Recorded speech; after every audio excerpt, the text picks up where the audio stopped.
It was a big day down at the Ponsonby Rugby Club today. They hosted the All Blacks for their official kick-off of their World Cup campaign. But is it a campaign hobbled from the get-go by two back-to-back losses? How do you get over that mental hurdle? We'll get some professional advice shortly, but first, we search for answers in the salubrious surroundings of the Ponsonby Clubroom's car park. The turnout, the suits, the last-minute tinkering from the hardened yet caring coach. Yes, it was a magic start to the World Cup campaign, barring those two unfortunate losses. Well, it's a powerful scrum. And they beat the All Blacks. It was on everyone's minds. The team knew it, the coach knew it, even Ponsonby's champion juniors knew it.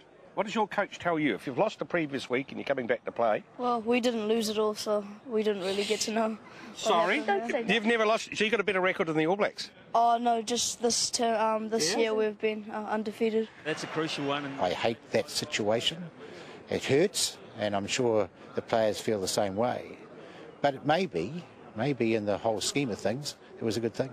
Make no mistake, everyone here was feeling it all right since the final whistle.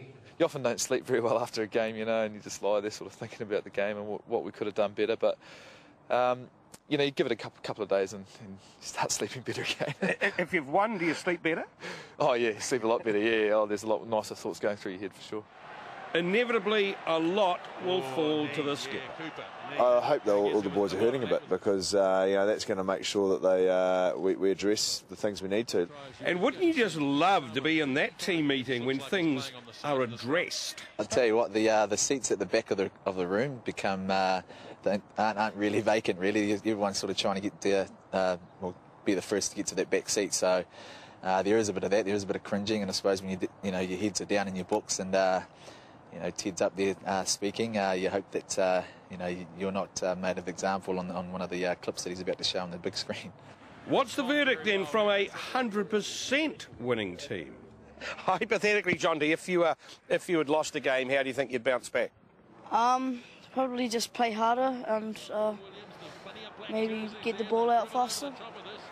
Caleb, what advice would you be giving to the All Blacks? If Graham Henry came and said, listen, Caleb, what do? I don't know what to do, mate. What would you tell him? I'll just tell Dan Carter to kick more and always be on attack.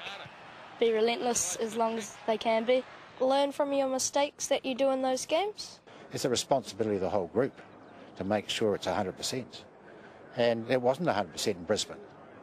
Do we expect too much? I mean, no side can win every single game forever, can they? I mean, sooner or later, a side's going to lose. Yeah, well, that is the nature of sport, isn't it? But you don't ever go and think of that, do you? You know, and if it happens, well, you hope it doesn't happen when it really matters. Ultimately, you'd like to think it makes you perform better, having pressure on you. So, no, it's a good thing, mate. I think most of the squad feels the same way. Do you think this has damaged their chances for the World Cup? No, I don't think so. I think it's made them better because they know what they're in for now. John T? Yeah, same as Jackson. If they lost, then they kind of know what it's going to be like, and then they won't go in cocky or anything like that. Okay. Caleb? Yeah, well, they've gone into the World Cup every time being the best team in the world. This time they're not, so they might have a chance of winning, because they're not as cocky as John T said. And the Wallabies are back. I don't like to lose. So it hurts a bit. That's right, no one likes to lose, but is simply not liking it going to get you back on the right track. Both the Crusaders and Canterbury Rugby have used mental toughness advisor Jamie Ford to ensure they have the right coaching strategy.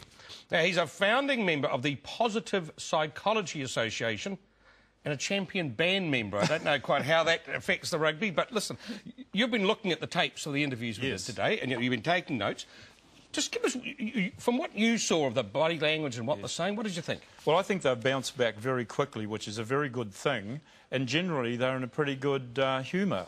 And that means that they're ready and open to insights that they can take from that loss. And you notice that they're focusing on what's coming next. And I think this is an excellent mental attitude that they're demonstrating. There was a lot of talk from Graham Henry, from Richie, from all of them, saying, I hope they're hurt Is that part of the conditioning? If you're hurt by a defeat, you're going to come back out stronger? Well, it is part of the Kiwi culture, I think, and so we all expect that, yes, these things will hurt, and in the hurting is the motivation to pay attention, to focus, and to gain some insights from what actually happened out there on the field. I mean, they did recover very quickly, so that's an insight that they gain. Do New Zealanders react worse to losses and negative things, if you like, than, say, the Australians? Oh, yes, very much so. We've been working in this field now for well over 15 years and working with Australians as well as Kiwis, and see that difference there, that they can more easily wear it, I suppose, is the common expression that we use, and get over it faster. And so there's that resilience. It is a distinct advantage to them in many, many fields as well as sport. So they're tougher. The Aussies are tougher than us when it comes to... I think so, yes. And I think there's plenty of evidence in through the work that we've done in assessing wide numbers of people, management, sport, to say, yes, they have that. It's not genetic. It's not part of their genetic code, their DNA. It's accidentally learned in their growing up, where we accidentally learn to be a little bit more mentally fragile. So can you condition it out of us? I mean, can you condition, say, the All Blacks or the Crusaders? Oh, that's the great thing about our system, is that it's based on a large body of psychology, of research that's come out of positive psychology work led by Martin Seligman. That's demonstrated that this is accidentally learned, and just as it's accidentally learned, we can learn new ways of understanding and thinking about those things that happen. Are they more prone to it in sport? I mean, these are professionals as well, aren't they? Professional sportsmen. This is part of the risk of their everyday job at losing. No, it's not peculiar to sport. It's endemic in any high-pressure situation. And you mentioned brass bands, of course. Yeah. And brass band's really, really unique. We start with 150 points and we can only lose points. And if you want to think about pressure, there's another area. The mental toughness program that I lead through the University of Auckland's Graduate School of Business is a very, very popular course. It's always full, and people are there because they do have this problem of not being as resilient as they would like to do, not getting over stuff as fast as they want to. What was interesting, listening to Mills Muliaina there saying, you know, when they have the big debrief, everyone rushes for the back. No one wants to be up the front with old Ted, Graham Henry there, giving them the hard word. Well, I don't think any of us enjoy criticism, do we? And if we're going to be used as an example... We love it on television. Oh, yeah, sure.